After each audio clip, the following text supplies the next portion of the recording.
सरकार कहती है किसानों के लिए क्रांतिकारी ऐतिहासिक कदम उठाया जा रहा है। अब आप सोचिए कि ऐतिहासिक कदम जो है किस संदर्भ में उठाया जा रहा है। आज सुबह से मुझे खबर मिल रही है हरियाणा से, हरियाणा के तमाम साथियों की तरफ से खबर मिल रही है कि हरियाणा के किसान आज सड़कों पे हैं। हरियाणा के तमाम किसान संगठनों ने सड़कें जाम कर दी हैं। चारों तरफ से खबर आ रही है, यहाँ की सड़क भी जाम हो गई है, वहां की सड़क भी जाम हो गई है। वैसे सड़क जाम करना मुझे बहुत अच्छा नहीं लगता, लेकिन ऐसी स्थिति में किसान क्या करे, किस तरीके से देश का ध्यान सरकार की तरफ, देश की तरफ आकृष्ट करे। तो संसद में, राज्यसभा में संडे के दिन विशेष तौर पे खोल के चर्चा हो रही है ताकि इस बिल को पास करवाया जाए। क्रांतिकारी ऐतिहासिक कदम किसानों के लिए उठाया जा रहा है। दिक्कत यह है कि जिसके लिए इतना क्रांतिकारी कदम उठाया जा रहा है वो बर्फी बांटने की बजाय, लड्डू बांटने की बजाय वो सड़क पे है, आंदोलन कर रहा है, कह रहा है मुझे ये नहीं चाहिए। कुछ अजीब बात नहीं लगती? यही मामला है जिसके ऊपर आज हम चर्चा करने वाले हैं। क्या है ये कानून? आप कहेंगे चलिए किसान समझ नहीं रहे होंगे, कानून है क्या? मैं आपको 1 मिनट में बता दूं ये 3 कानून क्या है। 3 कानून है जो कि ऑर्डिनेंस के रूप में अब आए थे और अब तीनों को एक साथ एक पैकेज के रूप में एक झटके में पास किया जा रहा है। इन 3 कानून में 2 कानून है जिसपे थोड़ा कम कंट्रोवर्सी है, यानी कि लोगों को लगता है कि इमीडिएटली आज खर्चा, इस पे खतरा कम है। और तीसरा है जिसको लेके खूब घमासान। मैं तीनों के बारे में आपको, पहला कानून ये है एसेंशियल कमोडिटीज अमेंडमेंट एक्ट। ये इसको सरकार का सरकारी नाम है। ये पुराना एक्ट होता है भारत सरकार का, एसेंशियल कमोडिटीज एक्ट 1955 का। सरकार उसमें अमेंडमेंट कर रही है। साधारण भाषा में कहें तो इसका नाम ये होना चाहिए stock limit removal act. Stocking पे जो लिमिट्स हैं उसको हटाने के लिए एक अमेंडमेंट, एक्ट नहीं है ये, एक अमेंडमेंट है जो भारत सरकार कर रही है। उस अमेंडमेंट का, पर मैं बताऊं इसका सही नाम क्या होना चाहिए। मैंने सबके सही नाम ढूंढ के रखे हुए। इसका सही नाम ये होना चाहिए जमाखोरी कालाबाजारी अनुमति कानून। कई बार मैं सोचता हूं अगर इन कानूनों को सच्चे नाम देने शुरू कर दिए जाए तो क्या होगा, क्या कोई इनके साथ होगा? तो सही नाम इसका होना चाहिए जमाखोरी कालाबाजारी अनुमति कानून। ये कानून है क्या? ये कानून बेसिकली कहता है कि अभी तक देश के अंदर सरकार के पास एक प्रोविजन हुआ करता था कि अगर किसी चीज की ब्लैक मार्केटिंग हो रही हो, किसी चीज के प्राइस अचानक ऊपर नीचे हो रहे हो, तो सरकार के पास पावर थी कि सरकार इंटरवीन करके इसमें कुछ कर सकती थी। सरकार कह सकती थी नहीं आप इतना स्टॉक नहीं रख सकते, स्टॉक अपना खाली करो, ताकि चीज बाजार में आए। बाजार में आए तो जो दाम आपने आर्टिफिशियली बढ़ा के रखा होगा उसे कम। सरकार कहती है पुराने जमाने का कानून था, जबकि हमारे पास खाद्य चीजों की कमी होती थी, अब इसकी जरूरत नहीं बची है।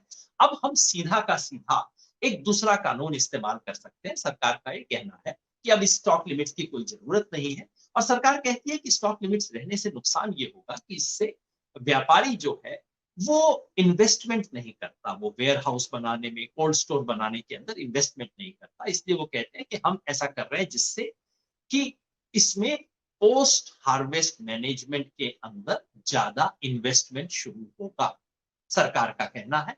और इससे सरकार कहती है किसान की आमदनी बढ़ेगी। मैं पूछा भाई किसान की आमदनी कैसे बढ़ेगी? ये हुआ तो स्टॉकिस्ट के लिए है, आपने स्टॉकिस्ट के लिए लिमिट हटा दिया, किसान की आमदनी कैसे बढ़ेगी? कुछ अर्थशास्त्री है कहते हैं नहीं साहब, अगर स्टॉकिस्ट के पास लिमिट नहीं रहेगी तो स्टॉकिस्ट किसान का माल तब भी खरीदेगा जब उसको जरूरत नहीं है, और इसलिए किसान को कम दाने देने की बजाय किसान को ज्यादा दाम देगा। मैंने कहा भाई साहब जो मैंने मंडियों को देखा है वो ये कि जब दाम बढ़ते हैं तो मुनाफा व्यापारी की जेब में जाता है, और जब दाम गिरते हैं तो डाका किसान की जेब पे पड़ता है। ये तो भारत का व्यापार है। ये पता नहीं कौन सा नियम आपने बना लिया। दूसरा, अगर स्टॉक पे कोई लिमिट नहीं रहती है और कोई चीज महंगी होती है तो सरकार क्या करेगी? चीजें महंगी होंगी, लोग कहेंगे देखो किसानों ने कितनी चीजों को महंगा कर दिया, क्या इससे गरीब के लिए सरकार कुछ कर पाएगी? वो एक अलग सवाल है, अभी मैं उस पर नहीं जाता। लेकिन जो ज्यादा महत्वपूर्ण सवाल है वो ये कि सरकार ने कहा है कि हाँ ठीक है, इसमें कुछ कुछ हम अपने हाथ में रखेंगे लिमिट्स, लेकिन सबसे बड़ी चीज ये है कि जो एक्सपोर्ट वाले लोग हैं उन पर किसी तरह की कोई लिमिट नहीं रहे। आप समझे? ठीक है भाई, एक्सपोर्ट के लिए सरकार कर रही है, नहीं नहीं नहीं, इसमें एक दूसरा खेल है। खेल ये है कि अडानी जी जो कि विलमार के साथ मिलके एग्री बिजनेस के अंदर बहुत बड़े तौर पे आ रहे हैं, इनके पास अफ्रीका में अपनी कंपनियां हैं इनकी जेब में, तो जिस दिन भी चाहे अडानी जी कह सकते हैं कि मेरे पास एक्सपोर्ट का ऑर्डर पड़ा हुआ है, एक दूसरी कंपनी ने दिया है, वो कंपनी कौन है? वो कंपनी उनके घर की कंपनी है। तो ये तो बिल्कुल स्टैंडर्ड खेल है। इसका मतलब है कि देश में किसी भी स्टॉकिस्ट पे कोई सीमा होगी, लेकिन अडानी जी पर कोई सीमा नहीं। मतलब क्या होगा कि बड़े बड़े बिजनेस वाले बाजार में खेलेंगे। खेल क्या होता है? जब किसान अपनी फसल लेके आता है उस वक्त इंपोर्ट करके स्टॉक बढ़ा लिया जाता है। यही इस वक्त खेल हो रहा है देश के अंदर। इंपोर्ट करके स्टॉक खड़ा हो जाता है और दाम गिर जाते हैं, और जैसे ही किसान की फसल खाली हो गई उसके बाद स्टॉकिस्ट लोग मार्केट में रिलीज करना शुरू करते हैं और दाम बढ़ा। तो ये प्राइसेस को बढ़ाने घटाने का मार्केट मैनिपुलेशन का जो खेल, वो खेल अब असीमित खेल हो जाएगा इसके चलते, और खास तौर पे अडानी जी की कंपनियों को इससे विशेष मुनाफा होगा। होना क्या चाहिए था? आप पूछेंगे, चलिए आप आलोचना करते हैं, विकल्प क्या है? विकल्प बड़ा सीधा है, सरकार को इसमें इन्वेस्ट करना चाहिए। बिल्कुल सही बात है, देश में वेयर हाउस कम है, गोदाम कम है, कोल्ड स्टोरेज कम है, मगर इसके लिए प्राइवेट कंपनियां क्यों करे? सरकार क्यों नहीं इन्वेस्ट करती? बार बार हमें बताया जाता है कृषि में सरकार भारी निवेश करने वाली है, करो ना। वो करने की बजाय ये क्यों कर रहे? और इससे किसान को क्या फायदा होगा? किसान की बार्गेनिंग पावर तो कम होगी ना पहले से। तो पहला तो ये एक्ट है, ये पास हो चुका है और आज शायद राज्यसभा में भी पास हो जाए। दूसरा कानून जो सरकार ला रही है उसको सरकार कहती है, सरकार की अपनी भाषा में इतने लंबे लंबे नाम है, मुझे भी पढ़ते हुए दिक्कत होती है। नाम है the farmers empowerment and protection agreement on price assurance and farm services act. पढ़ के जुबान टेढ़ी हो जाती है। बड़ी साधारण भाषा में कहूं, सरकार के लोग खुद इससे स्वीकार करेंगे, ये कॉन्ट्रैक्ट फार्मिंग एक्ट, यानी कि किसान को कॉन्ट्रैक्ट फार्मिंग की परमिशन दी जा रही है। कंपनियां कॉन्ट्रैक्ट कर सकती है, किसानों को पहले भी ये परमिशन थी, कंपनियों को परमिशन दी जा रही है कि वो किसानों से कॉन्ट्रैक्ट कर सकते। 5 साल तक के कॉन्ट्रैक्ट, कॉन्ट्रैक्ट में क्या किया जा सकता है, उसका डिस्प्यूट रेजोल्यूशन मैकेनिज्म क्या होगा, ये सब चीजें इसमें बताई गई। इसका नाम पता है क्या होना चाहिए? ये मैं बता दूं, मेरे विचार से इसका नाम होना चाहिए था बंधुआ किसान कानून।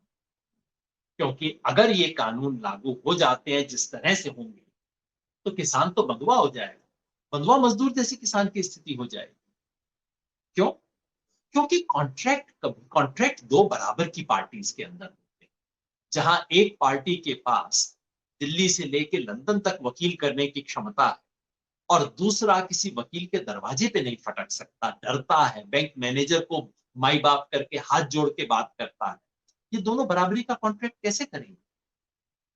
ये जो सारा सिस्टम है, हालांकि इसके अंदर इमीडिएटली कुछ होने वाला नहीं है और इसलिए मैं इस पर बहुत लंबी चर्चा नहीं कर रहा, लेकिन दो अनइवन पार्टीज के अंदर कॉन्ट्रैक्ट करना जो है वो कैसे न्याय संगत हो सकता है? और अगर दोनों में डिस्प्यूट होगा तो क्या होगा?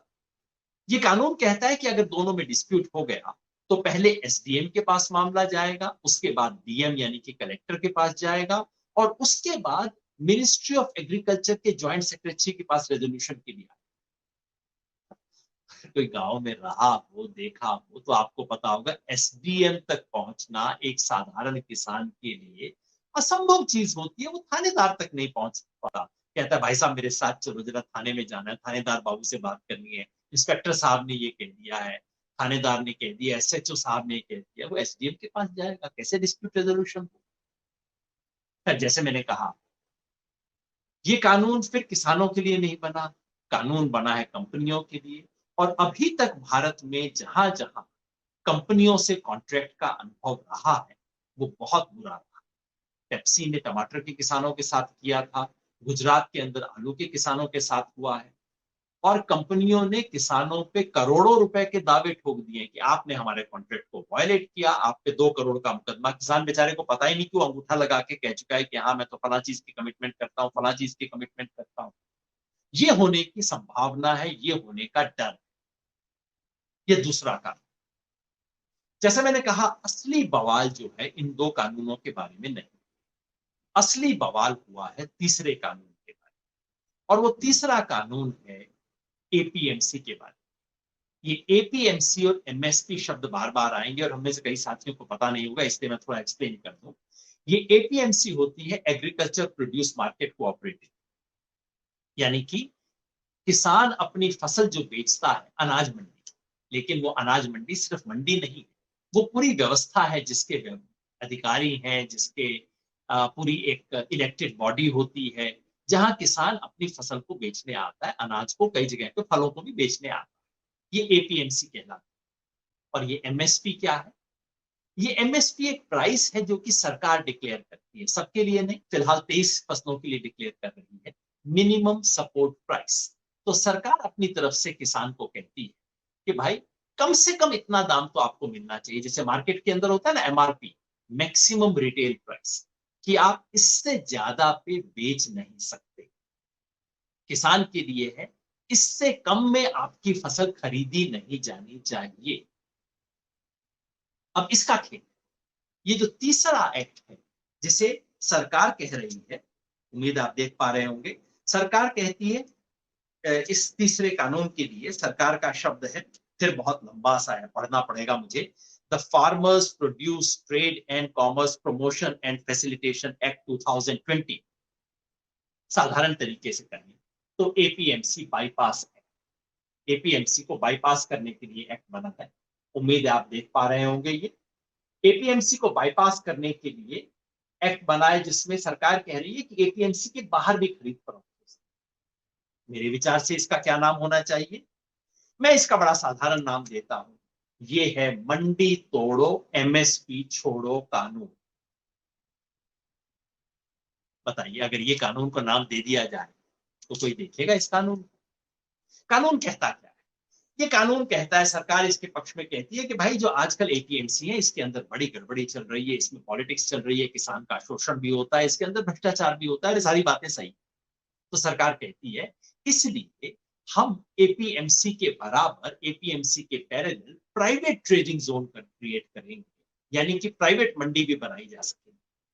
इससे कंपटीशन बढ़ेगा, इससे एपीएमसी भी ठीक हो जाएंगी, क्योंकि कंपटीशन होगा तो उन्हें भी कुछ करना पड़ेगा, और इससे फायदा ये होगा कि किसान को बेहतर दाम मिल सकेगा। सुनने में कितनी सुंदर बात लगती है, लेकिन सच्चाई क्या है?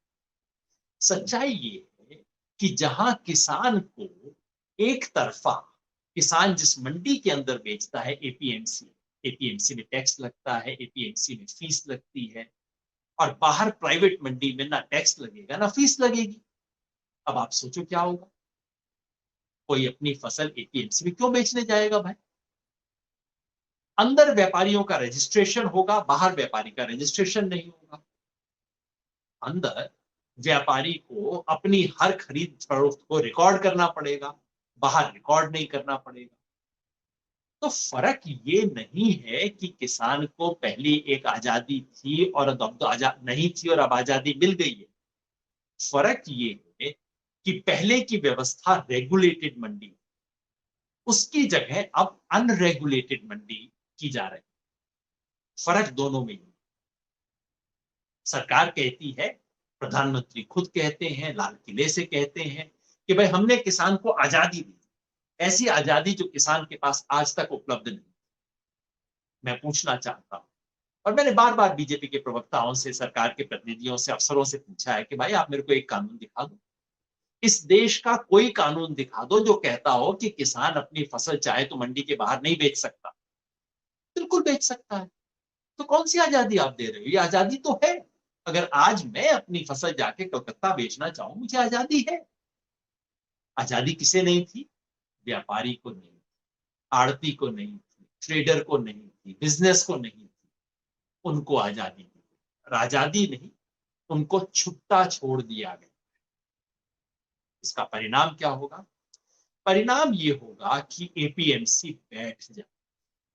क्यों बैठ जाएंगे, मैंने आपको समझा दिया कि अगर किसान के पास ये विकल्प है, अगर किसान को लगता है कि भाई मंडी के अंदर बेचूंगा तो मुझे 4.5-5-6% टैक्स लग जाएगा, वही आड़तिया मंडी के बाहर बैठ जाएगा अपना ट्रैक्टर ट्रॉली लेके, कहेगा तू मेरे को यहाँ पे बेच दे, तेरे को 1 पैसा टैक्स नहीं लगेगा, तो किसान वहां बेच देगा। किसान को क्या पता, इससे एपीएमसी बैठ जाएगी। 1 साल 2 साल, पहले साल ये भी हो सकता है किसान को लगे कि भाई फायदा हो गया, देखो मेरे को तो इससे, लेकिन 1 साल 2 साल के बाद क्या होगा, एपीएमसी बैठ जाएगी। सरकार कह रही है कि हम तो एपीएमसी को तोड़ नहीं रहे हैं। मैं कहता हूं भाई चीजों को ऐसे ही तो तोड़ा जाता है।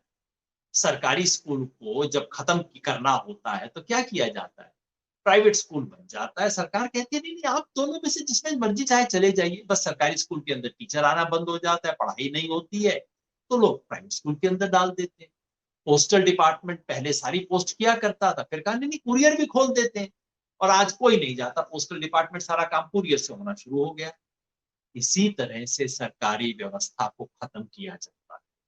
किसानों को डर है एपीएमसी खत्म, और अगर एपीएमसी खत्म होती है तो एमएसपी की व्यवस्था खत्म। छोटे मुहावरे में मैं समझाऊं तो ये है कि ये जो एपीएमसी है ये एक तरह की छत है किसान के सर के। ये छत कच्ची है, इसमें छेद है, टूटी भी हुई है, किसान परेशान भी हो जाता है इससे। किसान क्या चाहता था कि इस छत में मरम्मत की जाए, इसके छेद को ठीक किया जाए। अब बीजेपी सरकार आके क्या कह रही है, मोदी जी क्या कह रहे हैं कि भाई तेरी छत बहुत खराब है, बड़ा नुकसान होता है, देखो इसमें से तो पानी आता है, हम ऐसा करते हैं आपको आजाद कर देते हैं, हम छत ही हटा देते हैं। किसान क्या कहेगा, ये छत नहीं हटानी थी, मुझे इस छत की जगह पक्की छत चाहिए, छत हटानी नहीं चाहिए थी। अटल बिहारी वाजपेयी की जब सरकार थी 2003 में, तो उन्होंने एक मॉडल एपीएमसी एक्ट बनाया था देश भर की राज्य सरकारों के लिए, कि आप आके राज्य सरकारों को कहा था कि आप अपने एपीएमसी एक्ट में सुधार कीजिए ताकि एपीएमसी में जो प्रॉब्लम है उसको ठीक किया जाए। खुद बीजेपी की किसी राज्य सरकार ने उसे पारित नहीं किया। तो भाई ये छत हटाने की बजाय आप अपनी राज्य सरकारों को कहिए ना कि वो छत को इंप्रूव करें, छत में मदद करें, वो नहीं कर रहे हैं। इसलिए किसान को डर है कि उसकी एमएसपी और प्रोक्योरमेंट खत्म होने वाला। बीजेपी वाले कहते हैं भाई आपको क्यों डर है, हमने तो एक्ट में कहीं पे भी नहीं लिखा हुआ कि एमएसपी खत्म होगी, हमने तो कहीं भी लिखा हुआ कि प्रोक्योरमेंट खत्म हो जाएगा। किसान कहता है जब एपीएमसी नहीं बचेगी तो मैं कहां से एमएसपी लूंगा, मेरा प्रोक्योरमेंट कहां पे होगा। और किसान कहता है कि ये आज का खेल नहीं है, ये खेल आप 6 साल से खेल रहे हो। 2014 में जब बीजेपी आई थी तो उन्होंने शांता कुमार कमेटी बनाई, जिसने साफ साफ कहा कि ये किसानों की फसल खरीदना, खासतौर पर हरियाणा पंजाब में जरूरत से ज्यादा खरीदी जा रही है, इसको खत्म करो। एफसीआई को फसल खरीदना, गोदाम में रखने का धंधा बंद कर देना चाहिए। बीजेपी सरकार ने कहा कि राज्य सरकारें बोनस नहीं दे सकती, और अभी पिछले साल सरकार ने कहा है कि हरियाणा पर पंजाब में जितनी ज्यादा धान की खरीद होती है, इस खरीद को कम करना चाहिए। इसलिए डरा, तो दिमाग नहीं खराब हुआ किसान का, किसान इसलिए डरा हुआ। और इसलिए किसान कहता है, बड़ी साधारण बात कहता है कि आप ऐसा क्यों नहीं करते। अगर आपकी नीयत ठीक है, अगर हमारे देश के प्रधानमंत्री जो बात कहते हैं सच है, हमारे देश के जो कृषि मंत्री हैं जो आश्वासन दे रहे हैं सच है, तो आप कानून में लिख दो ना, कॉन्ट्रैक्ट फार्मिंग के एक्ट में लिख दो कि कंपनी किसान से जो भी कॉन्ट्रैक्ट करेगी वो एमएसपी से नीचे की कीमत पे नहीं हो सकता। और आप इस एपीएमसी बाईपास एक्ट में लिख दो कि एपीएमसी के बाहर व्यापार हो सकता है, लेकिन वो एमएसपी से नीचे के दाम पे नहीं हो सकता। अगर एमएसपी के नीचे के दाम पे होगा तो वो स्वीकार्य नहीं। ये दोनों बात आप कह दो तो अपने आप सब कुछ ठीक हो जाएगा। वो नहीं माने, सरकार और कुछ भी कहेगी, ये मानने को तैयार बिल्कुल नहीं है सरकार, और इससे कलई हुई। किसान यही कहते हैं। और मैं पूछता हूं सरकार से, बड़ी साधारण सी बात, आप एमएसपी को कानूनी दर्जा क्यों नहीं देते। आप कहते हो एमएसपी को कोई असर नहीं होगा, कल को अगर हो गया असर तो क्या मैं कचहरी में मंडी के अंदर प्रधानमंत्री का वीडियो लेके जाऊंगा, क्या मैं कृषि राज्य मंत्री, देश के कृषि मंत्री के आश्वासन लेके जाऊंगा, उनका ट्विटर अकाउंट लेके जाऊंगा? क्यों कोई सुनेगा मेरी बात? आप कानून में लिख दो। एमएसपी को कानूनी दर्जा क्यों नहीं देते? आप प्राइवेट मंडी बनाना चाहते हो, सरकारी और प्राइवेट मंडी दोनों में एक जैसे नियम लागू क्यों नहीं कर देते? दोनों में एक जैसा टैक्स लगे, दोनों में एक जैसा रेगुलेशन हो, फिर कंपटीशन हो, बहुत अच्छी बात। आप कहते हो किसान को मुक्त कर दिया, मुझे बताइए आज तक किसान पे कौन सी पाबंदी थी जिससे आपने मुक्त कर दिया? आप कहते हो किसान को एक्सपोर्ट करने के लिए फ्री कर दिया, मुझे इन तीनों कानूनों में एक शब्द दिखा दीजिए जहां आपने एक्सपोर्ट की कोई भी कंडीशन हटाई हो। और 5 दिन पहले जब प्याज के दाम लासेगांव मंडी में महाराष्ट्र में बढ़ गए तो केंद्र सरकार ने तुरंत पंजाब प्याज के एक्सपोर्ट के ऊपर बैन लगा दिया। तो पहले के काम में और आज में क्या फर्क हुआ? इसलिए आज किसान व्यक्ति, इन तीनों कानूनों को अब आप अलग अलग करके मत देखो।